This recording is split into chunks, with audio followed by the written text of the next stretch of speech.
CHO हमारे निचले कर्मी हैं जो राज्य की सेवा कर रहे हैं और कोविड काल में इन लोगों ने बेहतर राज्य की सेवा की, लोगों के जान बचाने का काम इन लोगों ने किया। आज अगर लोग भूखा है तो उसको आज खिलाने का ज़रूरत है, उसको आप परसों खिलाइएगा तो वो कोई उचित नहीं है। आर्थिक वर्डन और मेंटल दोनों को कम से कम इनसे राहत दिलवाने के लिए मैंने ये सवाल लाया था। इलाज से संबंधित जो सामान मिल रहे हैं वो रिजेक्टेड हैं, सरकार ने उसका इस्तेमाल नहीं किया, क्योंकि अगर उसका इस्तेमाल करना मतलब कि लोगों का जान को जोखिम में डालना था।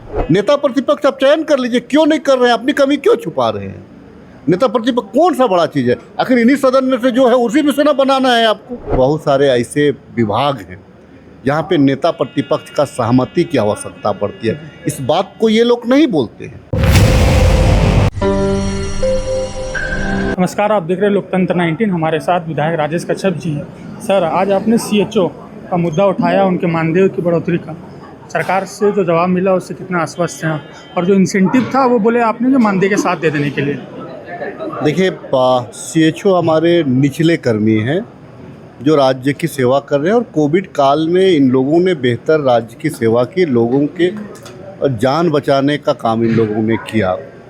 सरकार ने जहां चाहा वहां इस्तेमाल इन लोगों का किया। ये इनको अन्यत्र भी भेजा गया, वहां भी इन्होंने हंसते हंसते देश के प्रति, राज्य के प्रति इन्होंने योगदान दिया। अब चूंकि काफ़ी लंबे अरसे के टाइम हो गया कोविड बीता हुआ और इनको जो है उनके गृह जिला से बहुत दूर रखा गया है, तो चूंकि ये मानदेय आधारित है, 25,000 के आसपास में इनको मानदेय मिलता है और घर से बहुत दूर है। अब 25,000 में आज के तारीख में अगर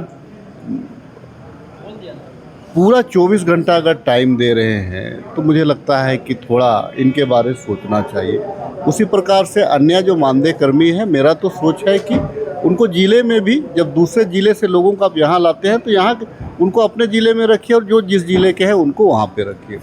माननीय मंत्री इरफान अंसारी जो स्वास्थ्य विभाग के मंत्री हैं, उन्होंने सकारात्मक रूप से इस बारे में बैठ करके स्टडी करने का बात उन्होंने कहा है और चूंकि बहुत पॉजिटिव मानसिकता के व्यक्तित्व के व्यक्ति हैं डॉक्टर इरफान अंसारी और ख़ुद भी एक डॉक्टर रहे हैं, तो स्वास्थ्य से जुड़े लोगों की जो समस्याएं हैं उनसे वो वाकिफ़ हैं।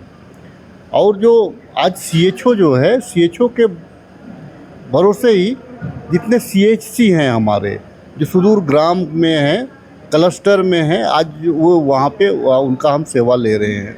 सरकार का भी दायित्व बनता है, सरकार का भी दायित्व है, क्योंकि ये गरीब लोग हैं, राज्य के मूलवासी हैं, तो सरकार का दायित्व बनता है कि कम से कम इनको गृह जिला दे करके इनका जो वर्डन है, आर्थिक वर्डन और मेंटल दोनों को कम से कम इनसे राहत दिलवाने के लिए मैंने ये सवाल लाया था और उम्मीद ने विश्वास करता हूँ कि राज्यवासियों को इसका, राज्य के जो सीएचओ हैं, जो अनुबंध कर्मी हैं, उनको इसका लाभ मिलेगा। सर, कल मुख्यमंत्री बोल रहे थे कि हर बॉल में हम छक्का मारेंगे, लेकिन कल ही कैग की रिपोर्ट आई।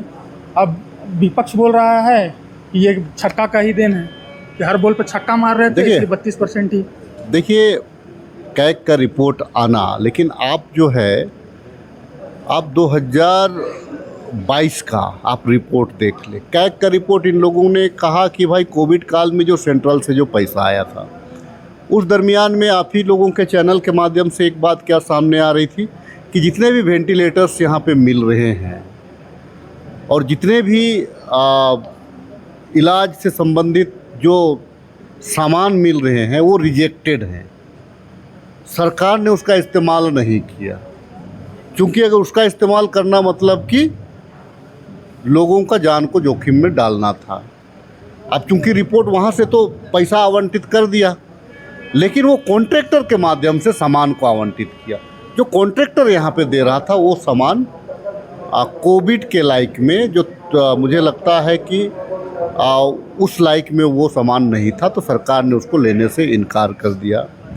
ये लोग आज कह रहे हैं कि भाई सरकार ने पैसा दिया था, लेकिन आपको याद होगा कि जो रेमडेसिविर था वो रेमडेसिविर तक हमारे यहाँ पे नहीं मिल रहा था। गैस हमारे पास में, मतलब जो ऑक्सीजन जो है कि वो हमारे पास में नहीं मिल रहा था। तो हम तो हमारे जो मजदूर थे उनको हमने लाया, तो आज विपक्ष के पास में क्या मुद्दा है। लेकिन आप जो है कि आप उसके बाद सब कुछ देंगे तो कहाँ खर्च करिएगा, वक्त पे देना चाहिए था। अगर लोग भूखा है तो उसको आज खिलाने का ज़रूरत है, उसको आप परसों खिलाइएगा तो वो कोई उचित नहीं है। सर अंतिम सवाल है, बाबूलाल मरांडी बोले कि नेता प्रतिपक्ष करके ये लोग मुद्दे से भटका रहे हैं सत्ता पक्ष।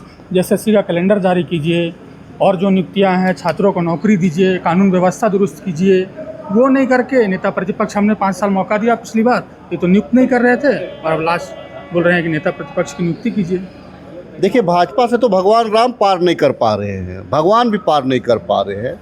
वो इसीलिए कि आस्था जो है धर्म इस पे पार नहीं कर रहे। ये लोग हठधर्मी लोग हैं, ये लोग अज्ञानी लोग हैं, ये लोग लोगों को गुमराह करने वाले लोग हैं। आदरणीय बाबूलाल मरांडी जी सीनियर लीडर इस राज्य के प्रथम मुख्यमंत्री रहे हैं।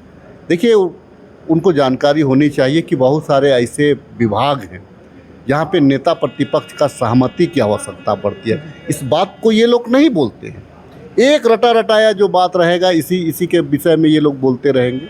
नेता प्रतिपक्ष आप चयन कर लीजिए, क्यों नहीं कर रहे हैं, अपनी कमी क्यों छुपा रहे हैं। नेता प्रतिपक्ष कौन सा बड़ा चीज़ है, आखिर इन्हीं सदन में से जो है उसी में से ना बनाना है आपको, इतनी विलम्ब क्यों कर रहे हैं। इनको राज्य ये परेशान करना चाहते हैं कि मैं आपको काम करने नहीं दूंगा, क्योंकि जहां अगर हम नेता प्रतिपक्ष का साइन की आवश्यकता है, हम अगर वैसे ही कर लेंगे तो आप बोलेंगे कि आप संवैधानिक मूल्यों का उल्लंघन किए हैं। तो ये दोनों हाथ में लड्डू रखना चाहते हैं, तो इनको एको हाथ में लड्डू नहीं मिलेगा। बहुत बहुत धन्यवाद। ये हमारे साथ थे कांग्रेस के विधायक राजेश कच्छप जी, शुक्रिया।